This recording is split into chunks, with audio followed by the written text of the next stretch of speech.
এখন দেখবেন সংবাদ শিরোনাম। সংবিধান সংশোধনের 4টি বিষয়ে সহজভাবে বোঝানোই গণভোটের মূল চ্যালেঞ্জ বলছেন বিশেষজ্ঞরা। রাজনৈতিক দল ও গণ্যমান্য ব্যক্তিদের সম্পৃক্ত করা না গেলে কমবে ভোটের হার। শেখ হাসিনা ও তার পুত্রকন্যার প্লট দুর্নীতি মামলার রায় আজ। ব্যাংকে গচ্ছিত স্বর্ণের বৈধতা খতিয়ে দেখছে দুদক। ৭১-এর গণহত্যার দোসররা বিশৃঙ্খলা করতে চাইলে রুখে দেবে জনগণ, বললেন মির্জা ফখরুল। ধর্মের কথা বলে বিভ্রান্তি ছড়ানোর অভিযোগ। শীত জেকে না বসলেও গরম কাপড়ের কেনাকাটা শুরু করেছে রাজধানীবাসী। দাম এখনো কম, শিগগিরই বিক্রি আরও বাড়ার আশা দোকানিদের। ১৬ ঘন্টায়ও নেভানো যায়নি হংকং চায়নার হাউজিং কমপ্লেক্সে লাগা আগুন। প্রাণহানি বেড়ে ৪৪, খোঁজ নেই ২৭৯ জনের। আসসালামু আলাইকুম। এতক্ষণ দেখছিলেন সংবাদ শিরোনাম, এখন দেখবেন বিস্তারিত। সংবিধান সংশোধন সম্পর্কিত 4টি বিষয় জনগণকে সহজ ভাষায় বোঝানোই হবে গণভোটের মূল চ্যালেঞ্জ। নির্বাচন বিশেষজ্ঞরা বলছেন, এ নিয়ে সরকারি প্রচারণার পাশাপাশি রাজনৈতিক দল ও স্থানীয় গণ্যমান্য ব্যক্তিদের সম্পৃক্ত করতে হবে। তা না হলে ভোটের হার কমবে বলে মনে করেন তারা। একই সাথে ভোট কেন্দ্র, বুথ এবং ভোট গ্রহণ কর্মকর্তা বাড়ানোর পরামর্শ দিয়েছেন বিশেষজ্ঞরা। ফেব্রুয়ারির প্রথম ভাগে হবে জাতীয় সংসদ নির্বাচন। এর মধ্যেই বিএনপি, জামায়াত সহ কয়েকটি দল প্রার্থীও ঘোষণা করেছে। সারা দেশেই বইছে নির্বাচনী আমেজ। অফিস, আদালত কিংবা চায়ের আড্ডা, সবখানেই ভোটের আলাপ। এই আলোচনায় নতুন করে এবার যুক্ত হয়েছে গণভোট প্রসঙ্গ। জুলাই জাতীয় সনদ বাস্তবায়ন আদেশে সংবিধান সংস্কার সম্পর্কিত বেশ কিছু প্রস্তাবে জনগণের সম্মতি আছে কিনা তা যাচাইয়ে মঙ্গলবার গণভোট অধ্যাদেশ জারি করেছে সরকার। অধ্যাদেশে বলা হয়েছে, ত্রয়োদশ জাতীয় সংসদ নির্বাচনের দিনই হবে গণভোট। তবে সংবিধান সংস্কার সম্পর্কিত যে 4টি বিষয়ের উপর গণভোট অনুষ্ঠিত হবে এ সম্পর্কে কতটুকু জানেন সাধারণ ভোটাররা? গণভোট সম্বন্ধে আমাদের বাংলাদেশের মানুষ জানে না। সে গণভোট সম্বন্ধে আমরা জানি না, আমরা কি বুঝবো? অধ্যাদেশে বলা হয়েছে, জাতীয় সংসদ ও গণভোটের তফসিল হবে একই দিনে। 2 নির্বাচনের ভোট কেন্দ্র এবং বুথ থাকবে একই। জাতীয় নির্বাচনের জন্য থাকছে সাদা ব্যালট আর গণভোট হবে রঙিন ব্যালটে, যেখানে সংবিধান সংশোধনের 4টি বিষয় তুলে ধরে একটি প্রশ্নে হ্যাঁ অথবা না ভোট দিবেন ভোটাররা। এ নিয়ে ভোটের 3 মাস আগে থেকে ব্যাপক প্রচারণা চালানোর কথা বলছে সরকার, যা এই গণভোটের মূল চ্যালেঞ্জ বলছেন নির্বাচন বিশেষজ্ঞরা।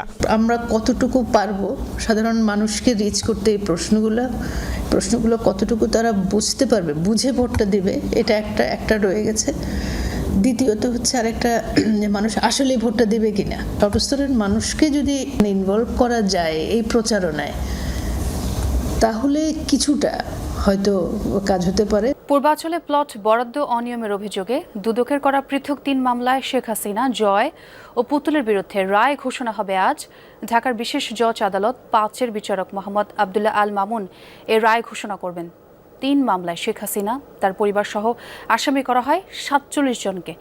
91 জনের সাক্ষ্য গ্রহণে উঠে আসে ধানমন্ডিতে প্লট থাকা সত্ত্বেও তা গোপন করে রাজুকের প্লট নেন শেখ হাসিনা ও তার ছেলে মেয়ে। এমনকি রাজুকের আইনও অমান্য করে অত্যন্ত গোপনে প্লট বরাদ্দ নেওয়া হয়। এই 3 মামলায় শুরু থেকে শেখ হাসিনা, তার ছেলে সজীব ওয়াজেদ জয় ও মেয়ে সাইমা ওয়াজেদ পুতুল পলাতক রয়েছেন। গ্রেফতার থাকা একমাত্র আসামি রাজুকের সাবেক সদস্য খুরশিদ আলম। গত রোববার বিচারক মোহাম্মদ আবদুল্লাহ আল মামুন রাষ্ট্র ও আসামি পক্ষের যুক্তি উপস্থাপন শেষে 3 মামলায় রায় ঘোষণার জন্য 27 নভেম্বর দিন ধার্য করেন। অভিযোগ প্রমাণিত হলে শেখ হাসিনার সর্বোচ্চ সাজা যাবজ্জীবন হবে বলে প্রত্যাশা করছেন দুদক আইনজীবীরা। দুদকের দাবি, প্রধানমন্ত্রীর ক্ষমতার অপব্যবহার করে প্লট নেন শেখ হাসিনা ও তার বোনের পরিবার। শেখ রেহানার মেয়ে টিউলিপ সিদ্দিকের প্লট দুর্নীতি মামলার রায় দেওয়া হবে 1 ডিসেম্বর। মৃত্যুদণ্ডপ্রাপ্ত ক্ষমতাচ্যুত প্রধানমন্ত্রী শেখ হাসিনাকে ফেরত চেয়ে বাংলাদেশের পাঠানো চিঠি পর্যবেক্ষণ করছে ভারত।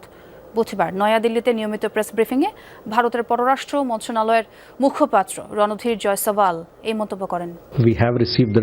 আমরা চিঠি পেয়েছি। চলমান বিচার ও দেশটির অভ্যন্তরীণ আইনি প্রক্রিয়ার অংশ হিসেবে অনুরোধটি পরীক্ষা করে দেখা হচ্ছে। আমরা শান্তি, গণতন্ত্র, অন্তর্ভুক্তি এবং স্থিতিশীলতা সহ বাংলাদেশের জনগণের সর্বোত্তম স্বার্থের প্রতি অঙ্গীকারবদ্ধ। এক্ষেত্রে আমরা অব্যাহতভাবে সকল অংশীজনের সঙ্গে গঠনমূলকভাবে যুক্ত থাকব। and will continue to.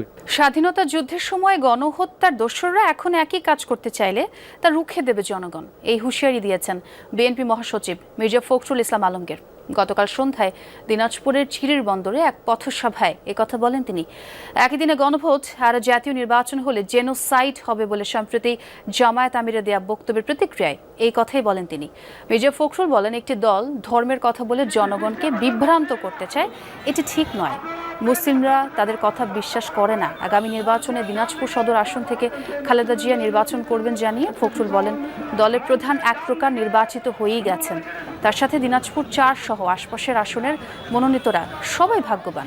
একই দিনে গণভোট আর জাতীয় সংসদ নির্বাচন হয়েছে জেনোসাইড মানে গণহত্যা হবে। ওনারা কি আবার গণহত্যার জন্য তৈরি হচ্ছেন নাকি? 1971 সালে একবার গণহত্যার দ্বারা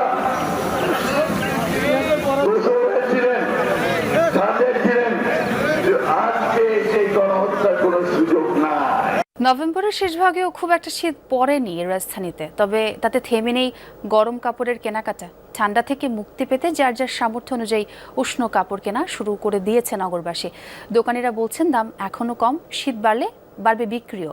তবে যারা ছিন্নমূল বা গৃহহীন, শীতবস্ত্রের অভাবে দুর্ভোগে পড়েছেন তারা। শীতের আগমনী বার্তার রেশ পড়তে শুরু করেছে কসমোপলিটন এই শহরেও। রাতের শীতল হাওয়ায় উষ্ণ কাপড়ের অভাব ভোগাচ্ছে গৃহহীন ভাসমান মানুষ। তবু থেমে থাকে না যাপিত জীবন। মূলত শীত আসার আগ মুহূর্তেই যার যার সামর্থ্য অনুযায়ী কেনাকাটা শুরু করে নগরবাসী।